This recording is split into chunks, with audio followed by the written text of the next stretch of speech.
En un mundo saturado y hasta abrumado por la información, es vital apoyar un medio de comunicación alternativo que desafíe el status quo, que aporte una perspectiva diversa para pensar de forma crítica y hacer aportes a la construcción de un futuro más sustentable. Es una voz para aquellos que no tienen voz en los medios hegemónicos. Es una plataforma para las ideas innovadoras y las voces disidentes. Apoyar a Caras y Caretas es fomentar la libertad de expresión y la diversidad informativa.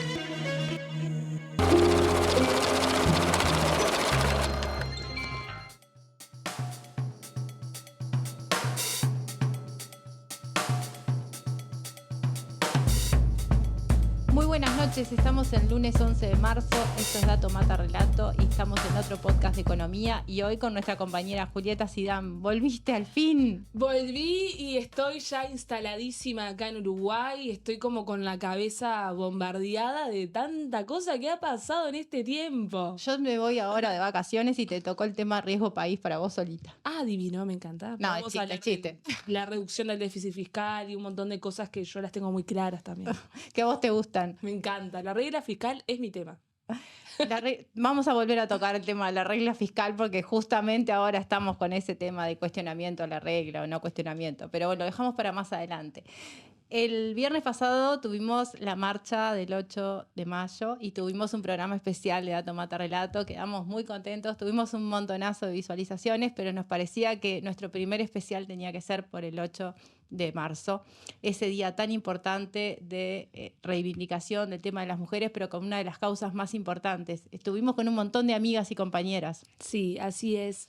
Y además recibimos muchos comentarios y mucho aliento a seguir por ese camino, ¿no? Yo creo que surge la necesidad capaz de que las mujeres empecemos a juntarnos y a comunicar un montón de cosas que tenemos para hablar y opinar de todos los temas de la sociedad. O sea, claramente hay voces que faltan en las pantallas y está bueno poder seguir por ese camino de visualizar, juntarnos, que hacemos cosas increíbles como el último programa que estuvo espectacular.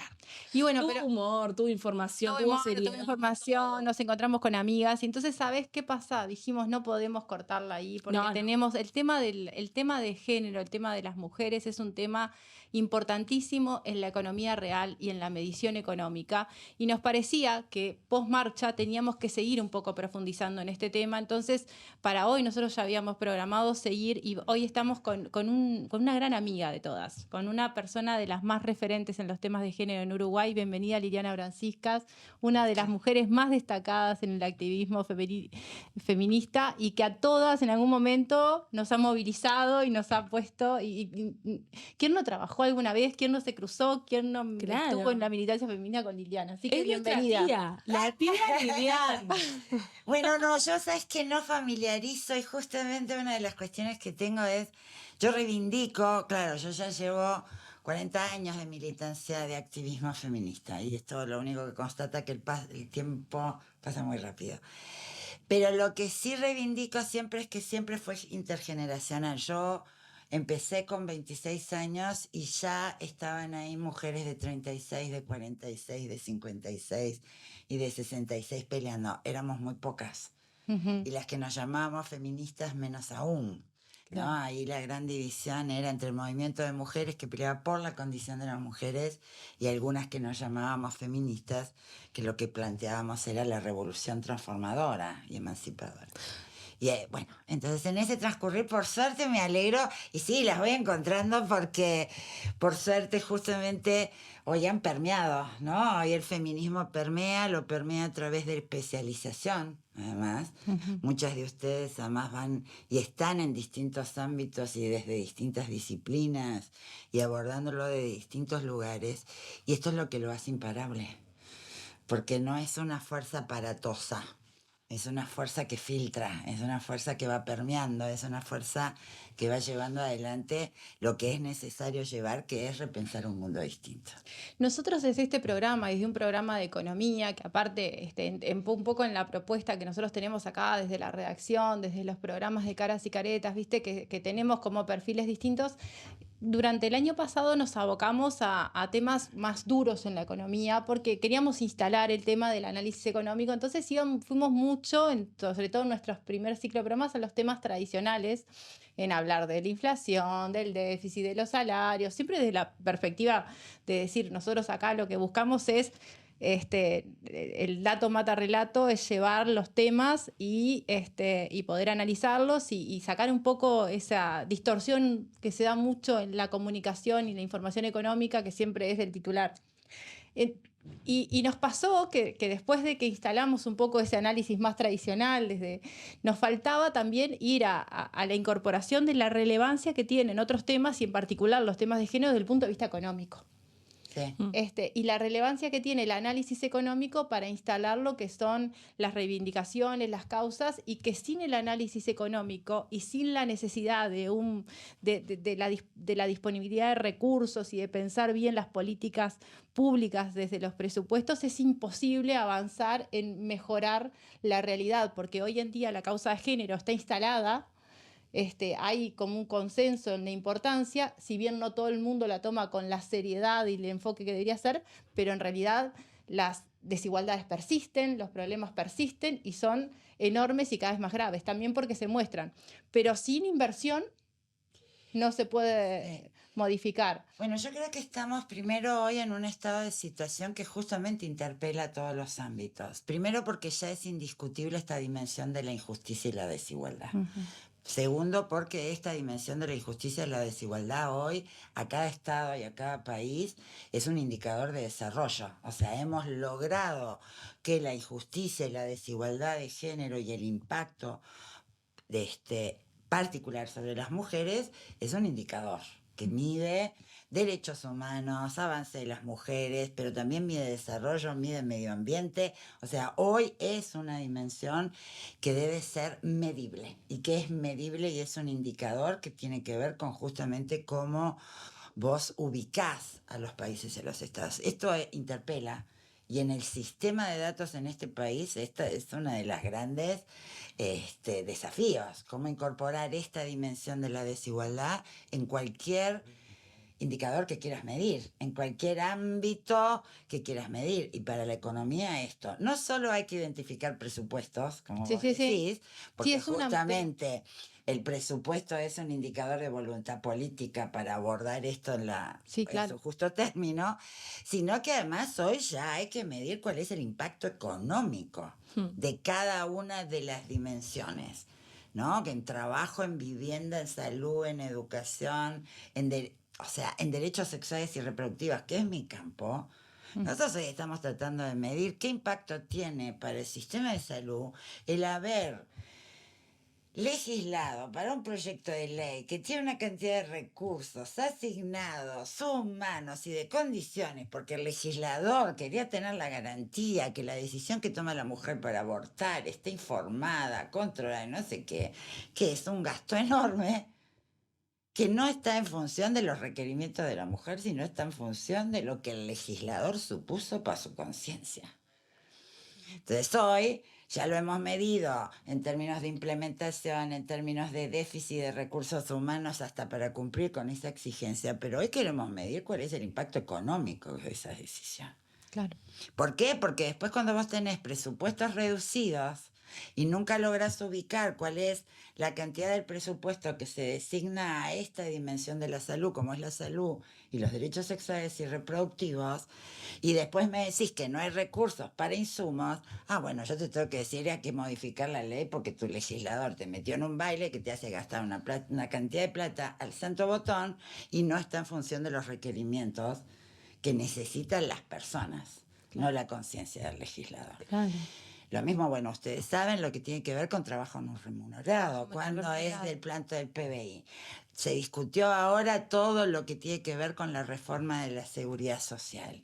Insistimos hasta el cansancio que midieran cuál iba a ser el impacto diferenciado de la reforma en términos de la división sexual del trabajo y de la segregación de las mujeres en el mundo laboral. Y de la perspectiva de las mujeres y la autonomía económica solo por tu capacidad de organizarte y emprender y ser emprendedora. Bueno, esto ya lo sabemos. No Si estuvo no ni se, cerca de la discusión. ni cerca de la Y discusión. además se tomaron, bueno, yo lo tenía como parte de uno de los temas que te iba a plantear, ¿no? De conversar un poquito, de hacer una reflexión, pero además de eso fue un poco regresiva en términos de género, porque las decisiones que se tomaron no consideraron situaciones particulares en algunos sectores. Y porque no estamos discutiendo el fondo, cuando vos podés discutir el mundo o el proyecto del país económico de un Sí, claro. sector político y de otro.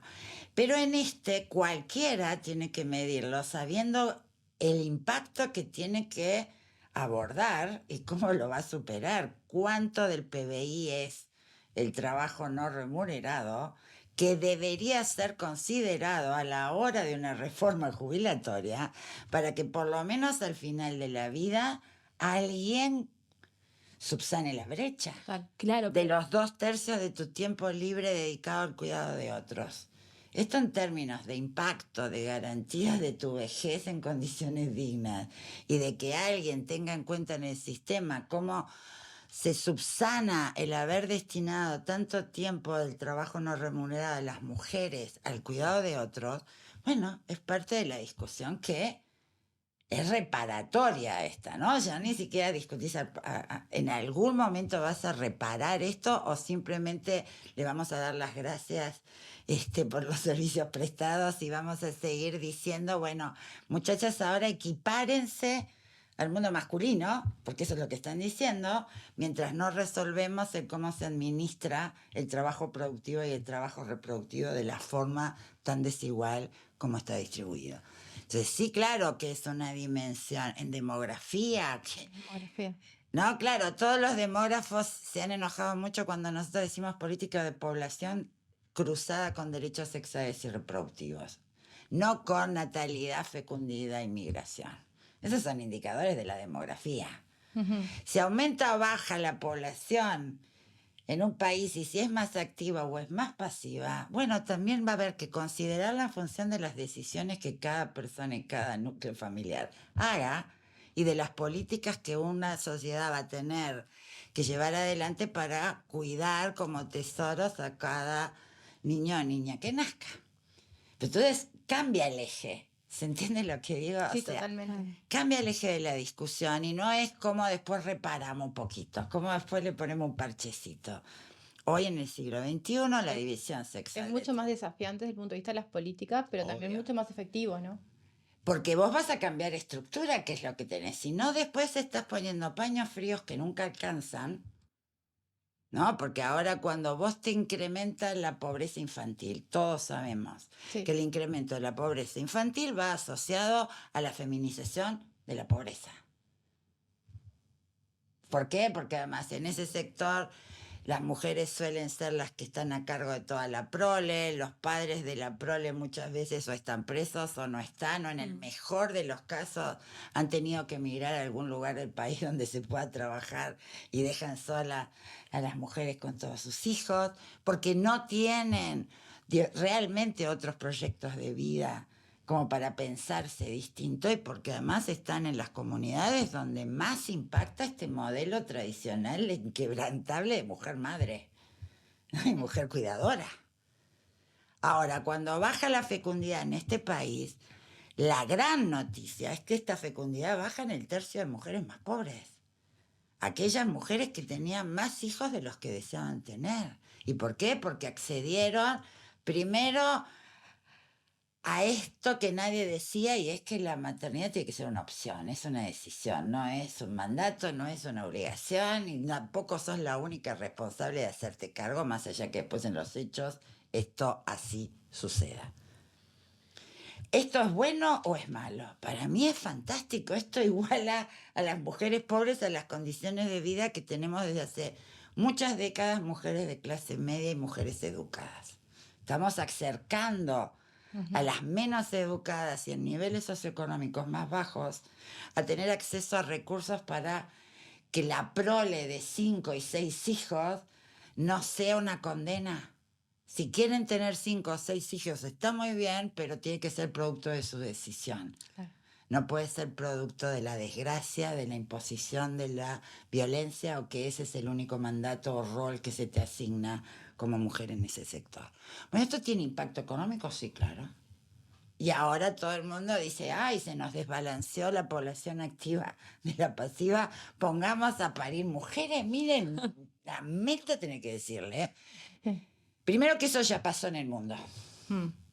Y trajo absolutas consecuencias negativas, porque no hay bono por hijo que realmente te garantice que eso va a ser una responsabilidad del Estado que te va a garantizar la socialización de tus hijos forever. Mentira.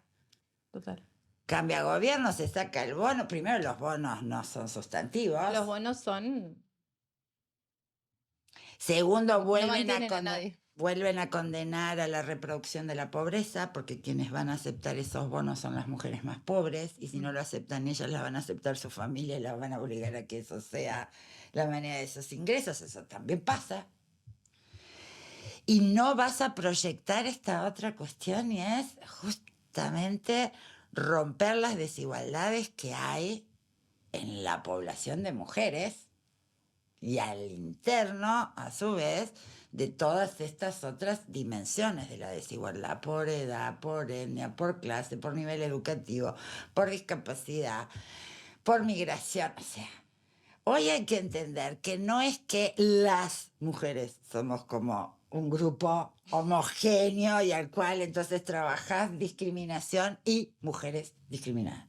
Cuando trabajás discriminación, hoy ya el desafío es cómo impacta la discriminación de manera diferenciada en hombres, en mujeres, en personas trans, en género fluidos, en jóvenes, en personas racializadas, en migrantes, porque también eso es de una complejidad que debe ser atendida, porque hay gradientes de desigualdad, y esto es lo otro. A mí muchas veces me preocupa, y es, primero se negó, después se naturalizó, después se resistió, y ahora que no hay más, no hay cómo resistirte, porque es una dimensión de análisis que te mide una forma de desigualdad que estaba naturalizada, ¿no? Claro que después entonces ahora salen multiplicidad de fuerzas a volver al paso atrás, ¿no? Entonces solo hablamos de violencia de género. Sí, claro, la violencia de género es un horror. Pero hoy estamos en condiciones de discutir a este nivel la macropolítica. Claro. A este nivel el proyecto de país que queremos. A este nivel cuáles van a ser las negociaciones en la negociación colectiva del sector trabajador para que esta dimensión de la desigualdad también se conjugue con la dimensión de clase, porque de lo contrario después no emparcha. Es lo mismo que decíamos, las políticas de género. Allá abajo, en un instituto, ¿no? 70 escalones por abajo de los lugares de poder y de decisión, que recién en esta administración es unidad ejecutora de gasto. Hasta esta no era. Pero además el presupuesto depende de todo quien tenés arriba, ¿no? Para poder. Así hace que las unidades especializadas en género, hoy por hoy, solo 56% de ellas tienen presupuesto para funcionar. Bueno, en el pasa a ser decorado. Si es así, pasa a ser decorado. Esto es la narrativa de que transversalizamos género en la política pública. Pero en realidad, en el mejor de los casos, tenés una unidad, en muchos casos, con una persona sin presupuesto, sin equipo y sin idea de lo que significa transversalizar la categoría de género en la política del Ministerio de Vivienda, en la política de salud, en la política de educación, en la política de trabajo, porque ya basta de pensar, ¿no? Es esto, pensamos la política y después vemos esto cómo se emparcha con algo de perspectiva de género. Esto no fue, ya fue, digamos. Ustedes desde MISU siempre han tenido una agenda muy suculenta y muy fuerte, pero aparte la sustentan en trabajos de investigación, en articulación, con organismos internacionales, con organismos públicos, y también así apalancan también otra cantidad de grupos y de movimientos.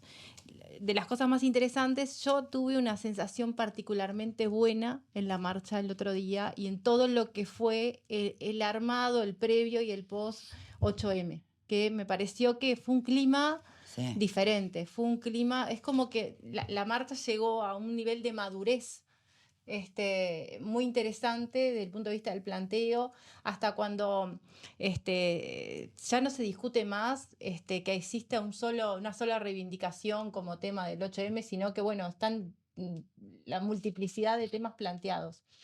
Y eso me pareció notable, y yo lo que sentí, y no sé si vos lo compartís, fue y Julieta, un precioso clima de trabajo.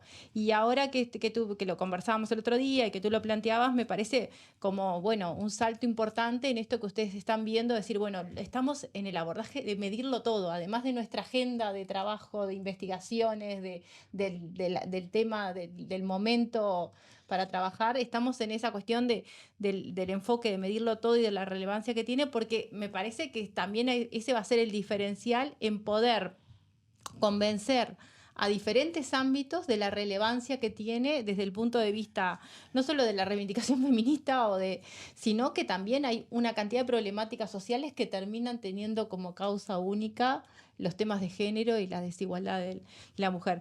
Y en eso a mí me parecía importante, porque estamos en un año especial, estamos en un año electoral, entonces tenemos que interpelar un montón de cosas para después poder plantearnos una campaña que sea sincera y que después, porque de acá a los planes de gobierno se van a condicionar 5 años más, básicamente, después del enfoque que se tenga. Entonces, una primera pregunta que yo tenía y que vos tocaste algún tema es: ¿cómo evalúan los avances en lo que hace a los temas de género en la actual administración, en particular en temas que han sido relevantes en la agenda del gobierno, como fue la ley de urgente consideración, como fue la aprobación de la ley de tenencia compartida, la reforma de la seguridad social, el tema de infantilización de la pobreza, el tema de la mejora en los indicadores de empleo, pero a la vez el deterioro que se da con cuando uno empieza a desarmar un poco los datos y a mirar por grupos, y también en otros temas que se han sentido parte de algunos retrocesos, ¿no?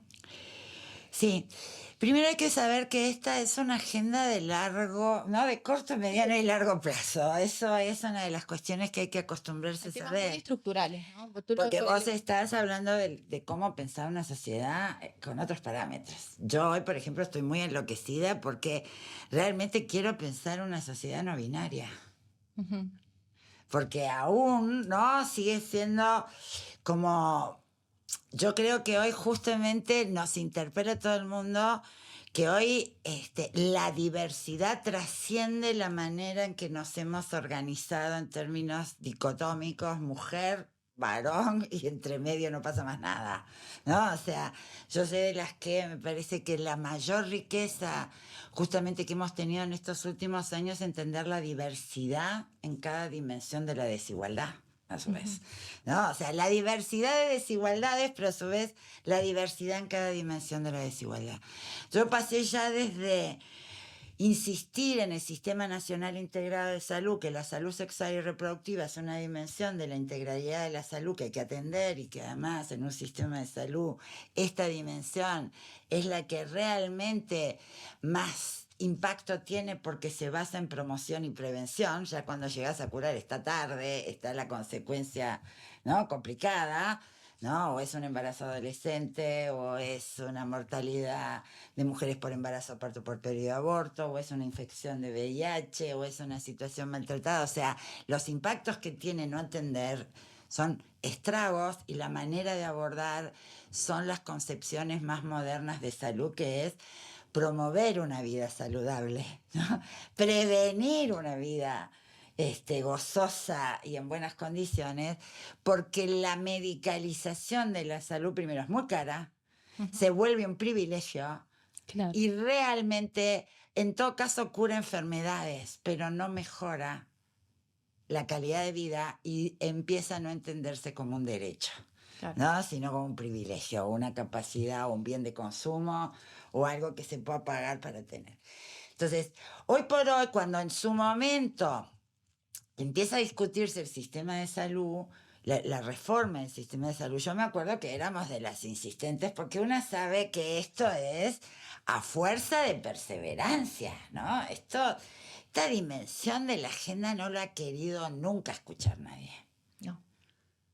Porque no es importante, porque disrumpe, porque saca el foco de lo crucial, porque distrae, porque eso no, Porque termina siendo demasiado cuestionadora porque es muy de las raíces culturales y el funcionamiento social. Porque tiene que ser progresivo, porque no paulatino, no se puede con todo. O sea, yo esto ya hace muchos años que lo escucho y creo que quienes nos lo dijeron se dieron cuenta de la ineficaz de su práctica, ¿no? O sea, no me importa nada que vos digas que no es importante porque para nosotros esto pasa por la cotidianidad, ¿no? Todas estas decisiones somos cuerpos sexuados primero, somos seres sexuados. Y cualquier dimensión de nuestra realidad pasa por nuestro cuerpo porque es la única materialidad real que tenemos. Con eso llegamos y con eso nos vamos a ir. No entender la dimensión de cómo en el cuerpo pegan las injusticias y las desigualdades es algo que nunca nos entendieron. ¿No? O sea, no hablamos solo de cifras, no hablamos solo de indicadores, hablamos desde nuestras cicatrices, ¿no? Desde nuestros dolores. Y hemos tenido la capacidad de no convertirlo en revanchas, ¿no? De no sacar y que no nos gane el odio, sino justamente la capacidad pedagógica que tenemos en yo creo que nuestra principal virtud en el sistema patriarcal es que el sistema patriarcal nos ubica como reproductoras sociales, ¿no? De la propia desigualdad que nos impacta. Y ese es nuestro gran poder ahora. Porque cuando vos ves, cuando explota el feminismo, es porque esto ya permeó las relaciones en la comunidad, en la familia, en las abuelas, en las tías. Yo me emocionan los 8 de marzo, porque cuando vos ves las edades que se manifiestan, las consignas que dicen en sus cartelitos, te das cuenta que ahí eso permeó a lugares que son irreversibles. Porque eso no se maneja solamente por el mandato de la norma o de la ley o de la política pública. Esto empezó a mover aquello que estaba naturalizado, aquello que se explicaba porque es así, ¿no? O sea, porque el uso, la costumbre, el amor era depender, el amor era controlar, el amor... Bueno, no, el amor no es eso. La responsabilidad era vos hacerte cargo de los gurises, yo salgo a proveer para el hogar. Bueno, eso... A los primeros que frustran es a los propios varones porque ninguno es proveedor de todo, además. Claro. Y no se trata solo de proveer dinero. Acá la provisión tiene que ser de afectos, de cuidado, de participación, porque eso también tiene una riqueza. No está demostrado, y yo no soy de las que romantizo, ¿no? Pero cuando vos tenés que cuidar a otros, empezás a pensar también la política desde otra forma. Exacto. No desde la competencia, sino lo tratás de pensar en cómo esto se organiza para mejorar Yo siempre el colectivo. pienso eso y tomo una frase y lo tomo hasta en el activismo militante y político, que si vos no empezás con el cuidado de tu entorno y ¿cómo vas a construir en un principio macro, ¿no? Tenés que empezar por internalizarlo también. Y porque además ahí tenés todas las dimensiones. Nosotros trabajamos esto. ¿Qué se requiere para ejercer un derecho? Un Estado que primero los reconozca, los respete y los garantice. Tenés que tener normativas y políticas públicas que den las condiciones materiales y simbólicas, porque que vos seas inherentemente sujeto de derecho no te hace consciente de derecho, ¿no? Es el sistema que tiene que respetarte en tanto tal. Yo siempre digo, los derechos humanos no se otorgan ni se quitan, se respetan o se violentan. Se terminó esto de que te otorgamos derechos, no, son inherentes. Esto, sí. Y lo peleamos además desde la Conferencia de Viena en 1993, que sin los derechos de las mujeres los derechos no son humanos, ¿no? El universal masculino solo escondió toda esta dimensión de las desigualdades. Y tercero, tenés que tener un nivel personal del agenciamiento. O sea, es la sociedad, es el Estado, pero también somos las personas que nos tenemos que agenciar de esa condición de ser sujeto de derecho. Y no solo para resolver tu situación personal, sino porque hoy no hay derecho individual posible si no hay garantías de los derechos colectivos, ¿no? Del bienestar común y además de las personas con el medio ambiente y el planeta en el que vivimos. Esa es la complejidad desde la que hoy yo quiero que se entienda que el feminismo es una de las fuerzas que ha impulsado a que esta sea hoy uno de los desafíos y de las maneras de mirar el mundo. Sí, aparte, escuchando todas las reflexiones que venimos pensando acá, también me parece fundamental ver cómo, por ejemplo, el sistema en el cual vivimos, o sea, un sistema capitalista, tiene, pensémosla como una silla, ¿no? Y a la hora de, por ejemplo, querer reivindicar la plata que se acumula a través del trabajo no remunerado, o sea, esa deuda histórica, al reclamarla, es como cortarle una pata directo al sistema capitalista, ¿no? Porque el capital también se sostiene por ese trabajo no remunerado, ¿no? Histórico. Y también quería plantear, por ejemplo, pensaba, se me venía a la cabeza, ¿no? El sueño americano, ese histórico, o ese modelo capital, que lo que viene a hacer el feminismo es justamente poner en jaque un sistema que fue el sistema dominante en el mundo, ¿no? O sea, entonces me gusta pensarlo de esa perspectiva de un sistema distinto, ¿no? Una socialización, una referencia cultural, una narración de nuestra vida totalmente distinta, que justamente me parece que la potencia que tiene es esto que vos planteabas, ¿no? De que es también parte de un movimiento, ¿no? O sea, es algo colectivo, no es algo que se puede generar en una cúpula o algo, sino que es algo que lo mueve un movimiento y que su potencia es esa cuestión colectiva. Y también reflexionaba, ¿no?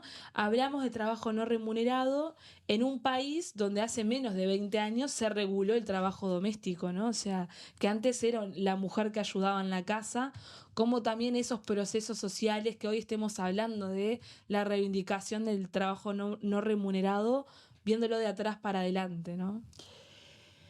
Sí, bueno, dijiste muchas cosas que me iban haciendo acordar. Bueno, el modelo, ¿no? Ustedes se acuerdan después de la guerra, Sí. que había una de las cuestiones que hubo que hacer el sistema fue volver a meter a las mujeres a las casas porque los varones volvían de la guerra y tenían que volver a las fábricas, a las decisiones y a no sé cuánto.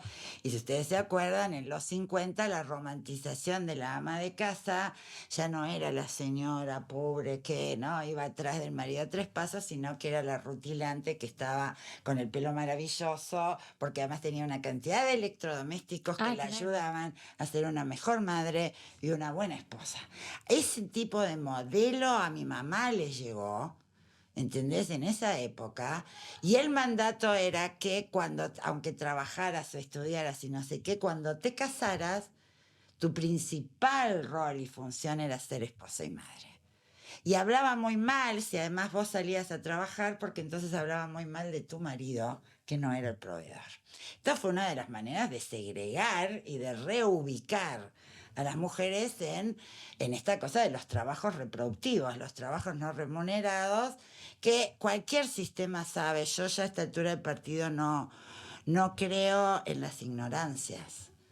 O sea, todo el mundo mide económicamente las cosas y ese modelo resultaba muy útil, muy glamoroso, pero también mira dónde están hoy las vejeces de esas mujeres que toda la vida después siguieron trabajando en la casa. Mi mamá dejó de trabajar en Agency en ese momento que se casaba y después tuvo que ayudar en la casa siendo la modista del barrio, ¿no? Sin seguridad social, sin aporte, sin glamour, sin una cantidad de cosas, porque no era verdad que alcanzaba con ser esposa y madre, porque las casas no alcanzaba la administración. Entonces, estos son modelos que ya existen. El problema es cómo queremos volver a retrotraer el debate, cómo se discutió en el siglo XVIII, cómo se discutió en el siglo XIX, cómo se discutió incluso en el XX. Hay hoy señores que siguen argumentando como argumentaron en el 30, de que en realidad nosotras no teníamos capacidad para votar. No teníamos capacidad para acceder a la educación, para la tutela de nuestros hijos, ni para el manejo de nuestros bienes. Esto pasó hace menos de 100 años. ¿Entendés? Y hoy hay quien lo diga porque lo piensa y un sector lo reivindica, y en esta administración hemos tenido la expresión pública ¿no?, de un sector de la ultraderecha de este país que se dice combatir la ideología de género y que hace días atrás dijo que el feminismo era más riesgoso para los vecinos y vecinas que el caso Marcet o el caso Astesiano, que representan una de las cuestiones más complicadas para la democracia en esta administración de gobierno, como es el vínculo del narcotráfico como en la política y como es la corrupción a los más altos niveles de los círculos de gobierno. O sea, cuando yo ya llego a esas dimensiones, digo, ok, ellos ya entendieron qué significa la fuerza transformadora del feminismo. El problema es que, sin duda, hoy mediatizar lo que nosotras planteamos o relativizarlo o dejarlo para después o no sé qué, se hace cada vez más difícil. Porque justamente hoy hay dimensiones que están consagradas en normas y además que estamos poniéndolo en cuestión desde la Constitución, en los códigos penales, en las estructuras normativas, en cuando discuten la macropolítica, en cuando elaboran y analizan los presupuestos, que no se lo esperaron. No, claro. Porque siguen escuchando solamente pobrecitas las que marchan con toda realidad, solo con violencia, y por eso les resulta mucho más práctico hablar en términos de víctimas de la violencia que de sujetos de derecho, que hoy les estamos pateando el tablero y diciéndole, bueno, acá, miren, que no es lo que se vio, ¿no? Pero si vos lees todos los pronunciamientos de los distintos nucleamientos, es riquísimo los pronunciamientos. El problema es cómo se resiste el sistema. A eso te digo, pero uno mirando la marcha, eso no es lo que se ve. Justamente lo que se ve es una cosa muy potente. Exacto. Muy potente. Exactamente. Y muy fuerte. Y muy difícil de aprender porque es un movimiento que no se mueve como ningún otro movimiento. En esto que vos planteabas este caso extremo de esas posiciones más conservadoras, más tremendas, de ir como en contra. Pero después, por otro lado, también lo que hemos visto es toda esa cuestión de hago un discurso complaciente, pero después termino haciendo poco y nada. Y eso también lo estamos viviendo. Bueno, sí, yo no le envidio nada al lugar, te digo realmente, a Beatriz Argimón como vicepresidenta, porque la primer vicepresidenta electa en la historia de este país, lo que acaba de hacerle ahora a todo su sector, con algo que ella ha impulsado y que lo ha impulsado honestamente desde hace muchos años, como es la cuotificación y la paridad, lo que acaba de hacerle su sector. Bueno, el tema de la... es justamente el no considerar en nada tu agenda. En nada. Y esto es justamente después el ver cómo puede ser romántico, ¿no? Y quedar bien, y entonces pongo a la primer mujer vicepresidenta y me saco el clique que soy una fuerza súper piola, porque la primer vicepresidenta es mujer del Partido Nacional, pero después en todo lo que tiene que ver tocar el sistema para hacerlo menos injusto y menos desigual, no, van hacia la otra concepción. Porque ese es el modelo, y eso también, ideológicamente su sector tiene ese modelo de concepción social y del rol. Y de una sola no se hace. Una mujer que aparte tuvo una relevancia importante en lo que fue la bancada femenina. Una cuestión que se ha perdido mucho, el otro día lo conversábamos, pero en su momento fue importante. Y porque también dependió del contexto. El otro día me preguntaban, ¿por qué todas las organizaciones que surgen en este país en el 80, 85 y 90 nos llamábamos Cotidiano Mujer, Mujer Ahora, Casa de la Mujer de la Unión? No, o sea, Paulina. Instituciones emblemáticas, aparte. ¿Por qué? Porque yo siempre digo, resistimos, somos la base de partidos políticos, de sindicatos, de iniciativas populares y no sé qué. En este país se empieza a discutir en la Concertación Nacional Programática en 1984 cómo se reconstruye y cómo se sale de la dictadura y parecía que las mujeres estuviéramos abducidas. Todos los sectores que estaban habilitados, todos los representantes de los partidos políticos eran varones, de los empresarios eran varones y de los sindicatos eran varones. Por eso hubo que constituir una concertación nacional programática de mujeres. Porque iba a decirles, miren señores, hola, acá estamos. Claro. Este sujeto oprimido es también un sujeto omitido y no queremos ser más sujetas omisas de la política. Y hasta ahora la seguimos peleando. Sí, yo tengo ahí un tema, por ejemplo, con la campaña electoral, ¿no? Ya. Ahí hay dos aspectos así del tema. Por un lado, la relevancia que tiene este tema en lo que van a ser los planes de gobierno. Y en el proceso electoral, más allá de que hay agendas bien distintas y que tienen que ver con concepciones ideológicas de base, va a ser muy importante todo el trabajo que se haga para que sean parte del futuro gobierno, quede quien quede, ¿no?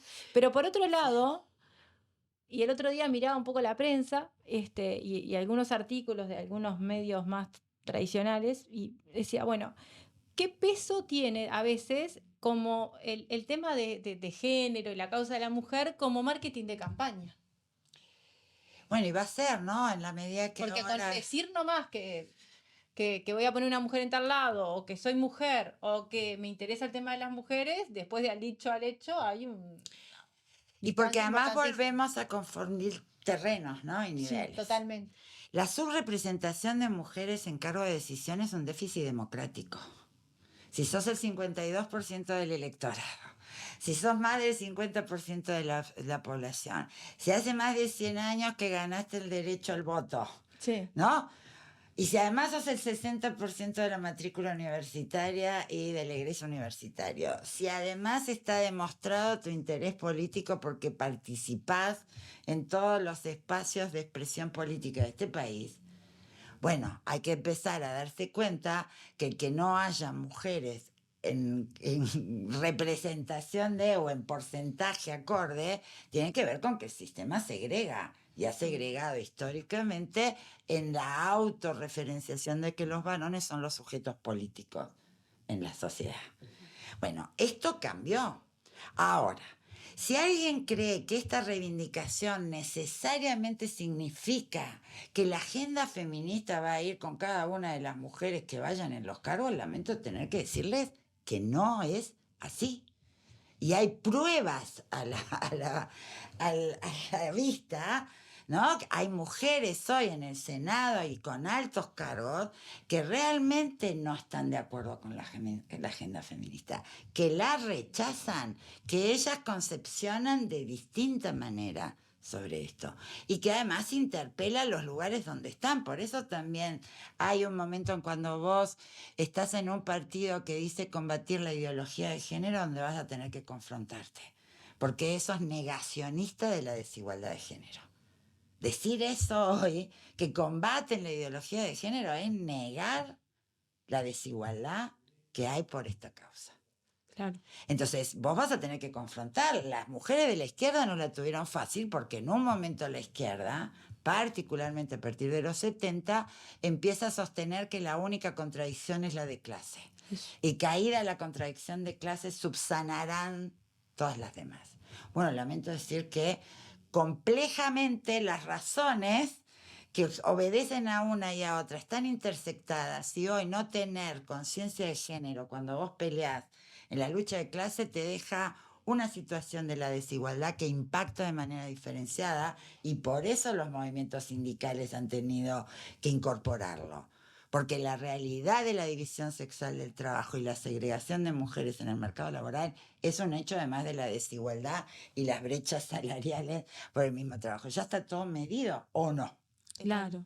O no. El problema es que ahora, perdona que te diga, es eso. El problema es cómo ahora esto vos te incomoda tanto porque ya no es solidaridad con las compañeras. Ahora es cariño. ¿Cómo vos vas a gestionar reivindicación sindical sin esta dimensión muy clara? ¿Cómo vas a hacer un proyecto de país sin esta dimensión? O por lo menos vas a tener que dar cuenta cómo tu proyecto de país va a aportar en agudizar o reducir esta dimensión de la desigualdad y transformar. En eso estamos. Entonces, en términos de gestión yo no sé mucho, me estoy tratando de interiorizar, pero esta administración de la gestión municipal, o sea, de la gestión de la Intendencia de Montevideo, ensayó esta cuestión de pensar la política desde la igualdad de género, desde quien piensa el plan de gobierno. en un equipo, en una dimensión transversal. Y vos después podrás hacer los servicios específicos. Claro. Pero vos no vas a resolver esta dimensión de la desigualdad por más tallercitos de violencia de género que hagas en todo el país y para todo el mundo. Eso subsanará en parte las consecuencias de la dimensión de las causas que generan la violencia de género, pero no vas a transformar las causas. Hoy hay que pensar, gobiernos, que esta es una dimensión de la causa de desigualdad que hay que corregir y hay que incorporar, y no se arregla con parche. ¿Qué? Y esta es la dimensión que la pobreza del debate es enorme. Porque a veces uno va, a veces un poco, cuando hablamos de un poco la relevancia que podría tener la posibilidad de tener una presidenta mujer, o qué aportes podría hacer de una agenda de género, y también depende de cómo se plantea eso y qué mujer, ¿no? Y bueno, porque tenés de todo, te tenés desde Margaret Thatcher, sí, ¿no? Y te voy a decir que fue de las mujeres, bueno, la mano de hierro, no, la mujer de hierro, fue de las más duras, la que usó la guerra, la que no dejó ganar un solo conflicto laboral, la que en realidad el costo para sostener el sistema ha sido al detrimento de los más pobres y de los sectores más vulnerados. O tenés a una Michelle Bachelet en Chile cuando asume por primera vez que dice, no, esto simbólicamente, y esto después se registra desde que Michelle Bachelet es mujer presidenta, después en la redacción de las niñas en las escuelas, cuando vos le preguntás qué querés ser, no es solo, en el mejor de los casos, maestra, doctora, sino que es presidenta. Esto simbólicamente, culturalmente cambia. Pero la misma Michelle Bachelet dijo, está difícil si no entran muchas, porque si entra una es muy probable que te chupe el sistema. claro. Si entran muchas, hay más probabilidades de hacer cambiar el sistema desde el lugar donde se discuten los contratos sociales. Y esta es. Ahora, yo soy de las que digo, la agenda feminista no depende de los genitales exclusivamente. El proyecto feminista no es solo, desde mi concepción, un proyecto de mujeres para mujeres y por mujeres. El proyecto feminista es una manera distinta de pensar el mundo. Yo creo que es el reservorio de la humanidad para entender cómo, más hoy en esta situación de agudización de los conflictos internacionales, como es y lo que estamos viendo, ¿no? En términos del genocidio en Gaza, y donde ahí los intereses económicos están atrás de cualquier otra discusión que queramos tener y que sea válida del conflicto, pero ahí lo que predomina son intereses económicos detrás, no romanticemos tampoco todas las luchas. Bueno, yo sí creo que lo que puede aportar el feminismo es fundamentalmente pensar un mundo distinto. Para mí, una de las cuestiones que nosotras tenemos que sostener hasta el cansancio es que tenemos que buscar las maneras en que resolver el conflicto sea de forma no violenta. Claro. Desde lo personal hasta lo internacional. Y esto es lo que a mí me parece más interesante. Yo no creo que el feminismo es que todas seamos dulces, buenas, lindas y aladas. No. Es una romantización que sí las mujeres tenemos capacidad, y lo demostramos, de tener tejidos solidarios, y cuando el sistema realmente nunca te tuvo en cuenta, lo que te salvó fue otra mujer, y te sigue pasando eso a nivel familiar, a nivel laboral, Después dicen todos que somos unas brujas y que lo peor es trabajar con mujeres. A mí no me consta. No. Y no me consta hasta ahora, ¿no? O sea, Totalmente. cuando una queda fuera del sistema y se le complica, yo lo que veo en los hechos es, tanto desde el movimiento organizado como desde la solidaridad en tu entorno, las redes que se generan de sistema de protección y de solidaridad son entre mujeres. Y esto no es romantizarlo, es un hecho de la realidad que también yo peleo mucho porque no es suficiente. O sea, nosotros tenemos que pelear porque cambie el sistema, porque haya políticas, porque haya presupuesto, porque haya justicia, porque haya, ¿no?, el ejercicio de la religión de otra manera que no sea. O sea, todos cómo aportan para que este mundo se cambie. Entonces es interesante porque esto no es el posicionamiento de todas las mujeres, ni de todo el feminismo, y yo creo que también es bueno empezar a identificarlo, ¿no? O sea, hay diferencias, como hay en la izquierda, en la derecha, en los partidos de fútbol, en cualquier ámbito de lo humano que nos atañe, ¿no? O sea, esta simplificación de que por ser mujeres pensamos todas iguales, de que por ser mujeres todas tenemos la misma historia, que por ser mujeres todas tenemos la biografía y todas estamos en esta lucha por la misma causa, es un reduccionismo que hasta es insultante, ¿no? De nuestro ser mujeres, ¿no? Demasiado simplista, ¿no? Además, para lo que uno ve. Sí. Yo no quería dejar de abordar el tema que me parece uno de los temas fundamentales en estos tiempos, que estamos viendo un cambio de mundo fundamental, ¿no? O sea, ya a la hora de hacer análisis políticos, a la hora de analizar el mundo, hay elementos que creo que hasta las personas que lo estudian en profundidad aún no tienen respuestas para explicar, ¿no? Y me parece que en este cambio de mundo y en este ir buscando respuestas en la práctica, veo, al menos en el caso de España, por ejemplo, en el caso de Chile con la Constitución, en el caso de Argentina, se intentan explicar los fracasos o las derrotas de las izquierdas y las reacciones conservadoras por teniendo el feminismo como causa, ¿no?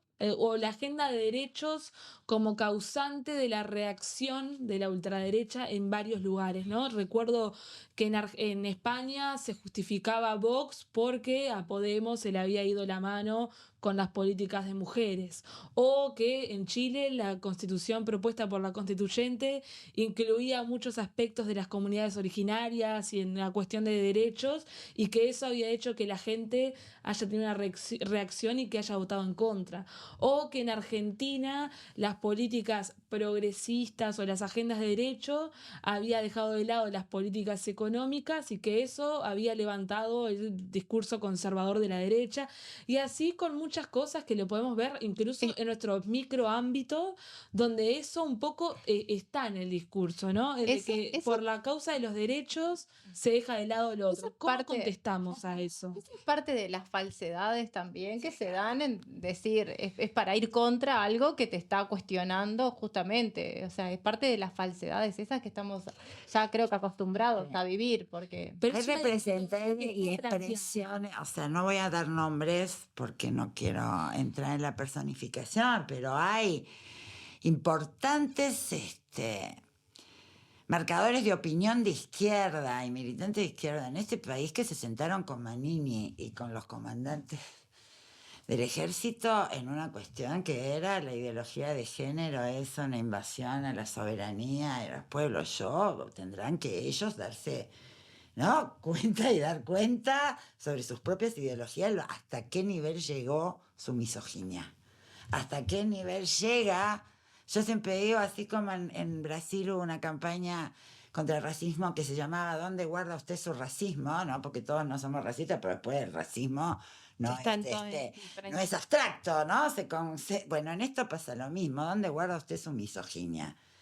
El feminismo, y para la izquierda es especialmente revulsivo, porque el hombre nuevo sigue siendo tan machista y tan patriarcal como muchos de los señores de derecha, machistas y patriarcales. Eso es el lugar donde los une, ¿no? Y ahí me parece que hoy varón de izquierda que quiera realmente ser honesto, no alcanza con ponerse en el lugar de la víctima. Yo no marcho el 8 de marzo porque ellas dijeron que no marchábamos. No, hay lugar para todo el mundo. El problema es que no tenés que protagonizarlo, sino que interpelarte, porque marchar tampoco redime a nadie. Claro. O sea, en todo caso, asumís tu compromiso con esta causa que necesita que te revises. ¿Por qué? Porque el patriarcado también tiene un modelo de masculinidad tóxica, un modelo de masculinidad opresiva, un modelo de desigualdad que justamente coopera con lo que vos decías hoy. ¿Cómo son los modelos capitalistas de explotación? Bueno, también esos modelos de explotación tienen una dimensión de género, y muchas veces en el trabajo no remunerado son varones tan varones como vos en la lucha por la justicia de clase que después no eran conscientes que había una recarga y una explotación de sus compañeras, ¿no? Que se quedaban haciendo la doble y triple jornada. ¿Esto es que hay que condenarlos y que son todos horribles? No, esto lo que hace es interpelarlos. Y esto es lo importante. Hoy la central sindical, ¿no? Que fija el paro, después lo hace mal más o menos, después es una medida que queda relativizada, pero bueno, esos son parte de los procesos que hay que analizar. Ahora bien, esto antes en el mejor de los casos era, ay, déjalas que hagan una conferencia, o está bueno que exista la Comisión de las Mujeres. Hoy muchos de ellos están sentándose a tratar de entender, porque afilian empáticamente, hoy más empáticamente a esta lucha y posiciona la central sobre aborto, sobre matrimonio igualitario, contra la violencia de género, contra la desigualdad salarial, han incorporado esta dimensión de la desigualdad en sus otras posturas, pero para esto hay que sentarse a pensar desde esta dimensión. Alguien no puede pensar un mundo con justicia de clase sin entender la dimensión de la categoría que explica esa dimensión y cómo la analiza. Bueno, hoy estamos en ese nivel. Pues como se trata de mujeres, yo en este país estoy harta de que tengas un movimiento de más de 40 años y nadie sabe identificar quién es quién desde cada organización y cada grupo. Somos feministas, te dicen, bueno, más conocida, menos conocida, pero muchos ni se cargan de googlear de qué organización sos y cuál es tu tarea específica. Claro. Y mucho menos en qué estás planteando las cosas, en qué término. Queda todo en esta cosa como simplista. Bueno, eso también ha sido la posibilidad de avanzar, el que nos ignoraron. No nos vieron venir. Yo lo lamento. No nos vieron venir y a ustedes les consta. Nos consta. Resistieron, después no estabas capacitada, después no sabías cómo, después no sabías con qué. Y ahora va a haber un momento en que no van a tener incluso recursos debidamente preparados, aunque quieran sostener un mundo solo de varones. Además de todo lo demás. Las mujeres, una de nuestras grandes estrategias fue asaltar el sistema educativo, porque ese es el que te moviliza socialmente, no es el marido. Y era una oportunidad aparte. Porque antes, ¿no? La movilidad social era de acuerdo al marido con el que te casabas. A mí mi madre me dijo, te mandamos a la universidad para que te consigas un mejor marido y te enganchás con un sindicalista. No, o sea... Era como, no entendiste nada, ¿entendés? Claro. Y yo hoy mi autonomía económica tiene que ver con, y yo por eso soy una defensora del sistema de educación pública. Mi movilidad social de una familia migrante del cerro, donde tu condición casi obvia era terminar el secundario para casarte y ser una esposa bonita, inteligente, capaz, y no sé cuánto. Y yo dije, no, para el estudio, yo soy la primera universitaria de mi familia. Y soy generación 78 de la universidad. La peor de las generaciones de una universidad intervenida. Ahora, yo hoy mi autonomía económica tiene que ver con que la posibilidad de estudiar me dio mejores posibilidades de trabajo, de relacionamiento, de moverme en el mundo. Yo no dependo de marido, de esposa ni de jefe. Sí, claro, ahora es un modelo que con esto voy a decir sean todas así. No, lo que tiene que ver es justamente todas las otras condiciones que le permitan a todas llegar a la educación, porque sí la educación es liberadora. Eso es fundamental, porque yo quería plantear una cosa. Yo tuve la experiencia de compartir con el Sindicato de Trabajadoras Domésticas en el año 2017, por ahí tuve una participación, y yo quedé impactada porque realmente el trabajo doméstico en Uruguay es totalmente invisibilizado, mismo desde su rol de reivindicación, desde el Sindicato de Trabajadoras Domésticas. Es un sindicato que poco se sabe.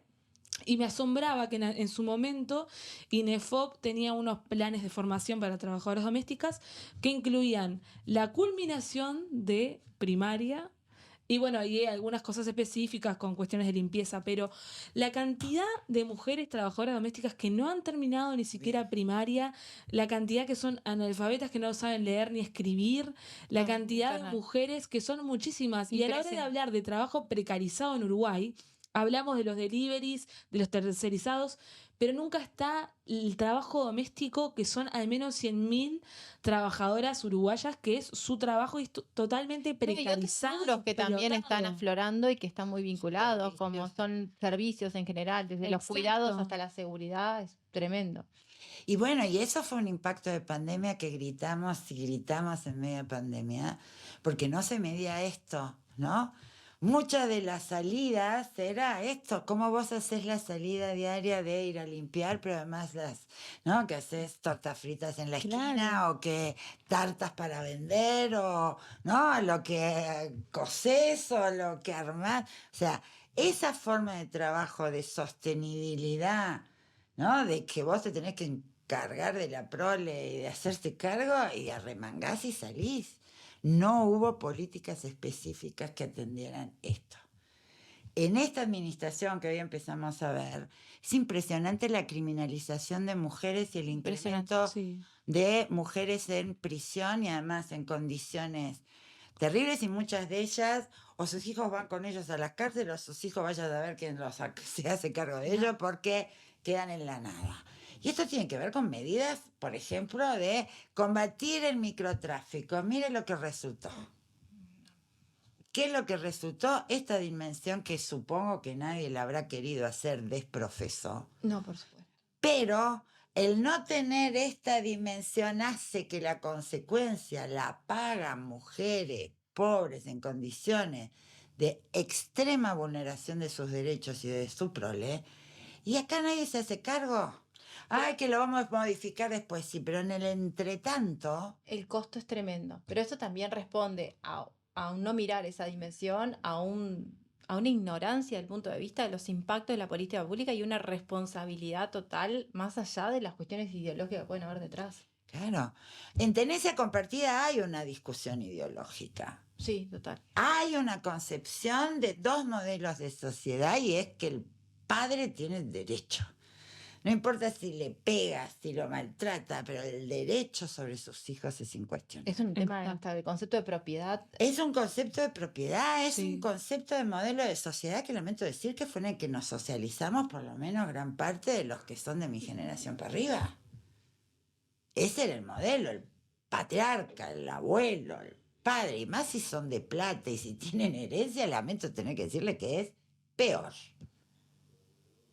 ¿Sí? Y ahí es vos que decís, no importa, mi hijo es mi hijo, y el síndrome que usan, el de alienación parental, que muchas veces utilizan para condenar, lo inventa un señor en Estados Unidos que era el que realmente no toleraba que nadie le viniera a decir desde el Estado que a sus hijos no le podía pegar y a su mujer tampoco.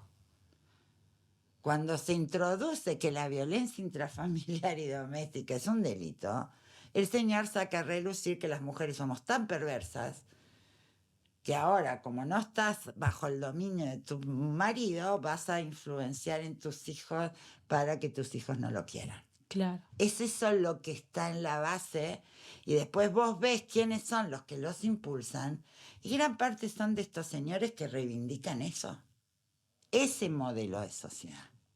Bueno, sí, eso es lo que lo discutís es en términos ideológicos, eso ya tiene otra dimensión de la discusión. Lo mismo que acelerar los trámites de adopción. Discutimos maternidad subrogada y si el cuerpo y si no el cuerpo y no sé qué. A ver, la gran cantidad de niños y niñas que están en el sistema de adopción, ¿a qué sector de mujeres que parieron pertenece? ¿Cuántas de ustedes conocen mujeres de clase media que hayan seguido un embarazo que no desearan y que dieron su hijo al sistema de adopción? Ninguno. Yo no veo ninguno. Ok. ¿No? Entonces eso también son de las dimensiones de grande. No, que por un lado, ay, qué buenas, ¿no? Que siguen el embarazo, no abortan porque dan en adopción. Ese es un mercado que va a nutrir los derechos de maternazgo y de paternazgo de un determinado sector. Pero después terminamos condenando los cuerpos que para la maternidad subrogada se disponen para garantizar el derecho reproductivo a parejas lesbianas o de personas trans o parejas con no capacidad de reproducirse. Entonces vos empezás a ver y decís, claro, es muy fácil si vos querés atacar esto sin conexión a todo lo demás. Mi punto es, hoy no podés abordar nada que quieras abordar sobre la injusticia de género si no lo tenés que ver en el sistema en que eso se mueve. Y eso es lo más interpelante porque esto exige sentarse a leer. Esto exige, así como yo, para hablar de economía, tengo que estudiar o leer o informarme, porque no puedo por eso opinar, pero después nadie va a tener en cuenta lo que está diciendo. En todo. Hoy para hablar de cuáles son las reivindicaciones feministas y qué es lo que plantea el feminismo en términos de sistema de opresión por razones de género, tienes ríos escritos en la disciplina que quieras. Lo que pasa es que cada cual opina porque le parece. Porque me parece. Y no lo hace en una discusión de bar o en el asado. Lo hace mientras decide la política pública. Claro. Lo hace mientras decide el presupuesto. Lo hace mientras decide una ley. Lo hace mientras decide la implementación de un servicio. Yo lo miro como cuando uno va a las librerías ahora. Es impresionante cómo tiene sectores enteros de literatura feminista. Es simbólico, pero es real además de que existe un montón. Y bueno, ni que hablar si uno busca en internet, cuestiones académicas, todavía sobre representadas por mujeres, que son las que estudian esos temas. Pero no solo, claro. Pero no solo, pero sino que son estudios de investigación dura, con mucho desarrollo y también con mucho aporte desde los movimientos, del activismo, desde la realidad. Y desde la negación de los propios, o sea, solo para hablar de marxismo tenés a Clara Zetkin, ¿no? Y a Rosa Luxemburgo, que en su momento plantearon esta dimensión. ¿Y cómo les costó, no? La injusticia, y así les fue. Hace unos días que escribí un artículo en Caras y Caretas que hablaba de la actualidad de Rosa Luxemburgo. Como mujer también, porque en definitiva... Obviamente, o sea, no es novedoso. Bueno, a las mujeres que pelearon la Revolución Francesa... Claro. La ciudadanía era todo cuando logramos, ¿no?, romper la monarquía. Bueno, pues ustedes ciudadanas todavía del todo no. Aguantate. Esto es fraterno, no. Esto es fraterno, esto quiere decir en fratello, ¿no? O sea, eso es entre hermanos. Y esto, pero además ahora ya hay registro de la historia en esto, ¿no? O sea, si querés discutir seriamente a esta dimensión, es que hoy debería discutirse cuando vos discutís política pública. Claro. Cuando vos discutís participación, cuando vos cuando discutís cómo empezás a medir en el PBI todo lo que tiene que ver con trabajo no remunerado. Porque esa va a ser y termina siendo cuando discutís bienestar, cuando discutís derechos. Exacto. Porque esa es la dimensión de la medida que vas a tener que tener en términos económicos. Si no, no va a zafar, no va a revertir, no va a superarse. Entonces, las trampas, yo siempre digo, siempre hay que ser muy atentas porque las trampas sobre la culpabilización, eso ya está, ya lo dijeron, I'm so sorry, llegaron tarde. Hoy les exige a cualquiera que hoy se sienta defensor de un mundo con justicia social, resistirse al feminismo, además de absurdo, porque ya es un movimiento de masas acá y en el mundo. Primero es absurdo y segundo da cuenta de tus miedos. Claro, y aparte de tus propios miedos, no de lo que genera el feminismo, es tus propios miedos lo que están... Tal cual.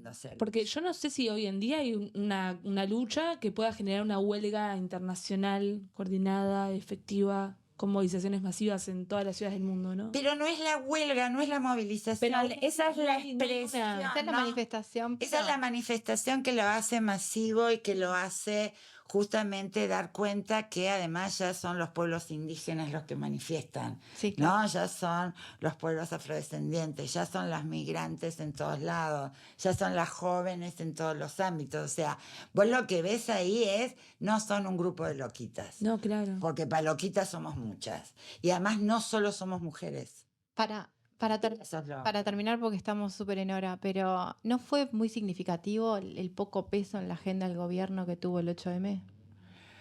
Bueno, Porque es a mí fue súper eso es llamativo. una papa caliente, ¿no? Porque fue poquísimo y nada, ¿no? Y con una agenda oficial y del presidente en otros temas que no tienen nada que ver.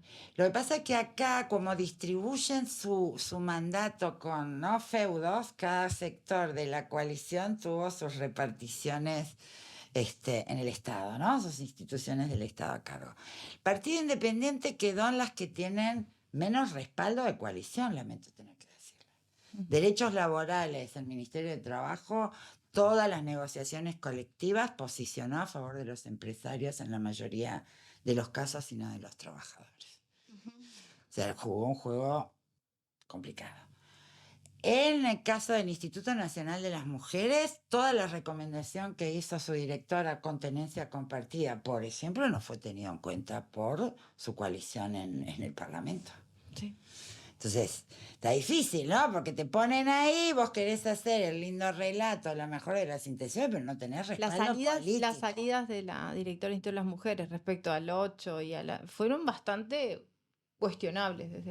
Y además no tienen respaldo porque el año pasado Uruguay se presenta a la comisión, ¿no? Al comité del estatus contra la eliminación de todas las formas de discriminación contra la mujer, el comité de CEDAW, y la verdad no les fue muy bien.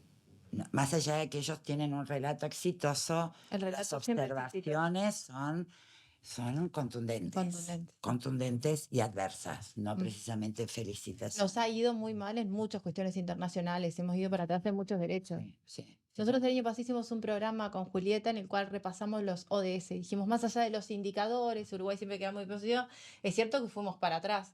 Entonces, para proyectar, hacemos un repaso de cada ODS, qué cosas se han tomado en pro de eso, y entonces íbamos para atrás, y en particular en el tema de las mujeres. Total. Y en particular en aquellos que todavía están como más vinculados a los temas de las mujeres, porque una cantidad de medidas que no contribuían a esa línea de conducción que es los objetivos 2030. No, pero ya lo decía Simone de Beauvoir y sigue siendo muy actual, ¿no? Cada vez que asume un gobierno conservador, reaccionario y de derecha, lo primero que va a hacer, ¿no? Puesto en cuestión van a ser los derechos de la mujer. Porque no es casual el sistema de opresión, no es solamente romántico, no es solamente por una cuestión de distribución de roles. Somos económicamente mucho más útiles para ese sistema como está en términos de lucro, Claro. que el que proponemos como movimiento feminista, sin duda. Bueno, muchas gracias, Lilian. Bueno, no, hablamos un poquito de todo. Ay, me encanta. Nos pasa eso, pero nos parecía que más que ameritaba hacer un... Sí, y yo les ayudo y las interpelo también. No, interpelo a los economistas. No solo a las economistas que han hecho un trabajo enorme para poder poner esta dimensión en el campo de la economía, sino a los economistas a medir esta dimensión de la desigualdad. No resistirse a justificarla. En eso un poco estamos nosotros desde acá, en parte de nuestro ese dato mata relato y de nuestro cuestionamiento en poner estos temas y siempre tener esta dimensión incorporada. Así que bueno, te agradecemos Un honor, un gustazo y a las órdenes. Bueno, muchas gracias, nos vemos el próximo lunes. Nos vemos el próximo lunes a las 20 horas en Caras y Caretas TV, próximamente China 2025. Volvió el viaje. Chao.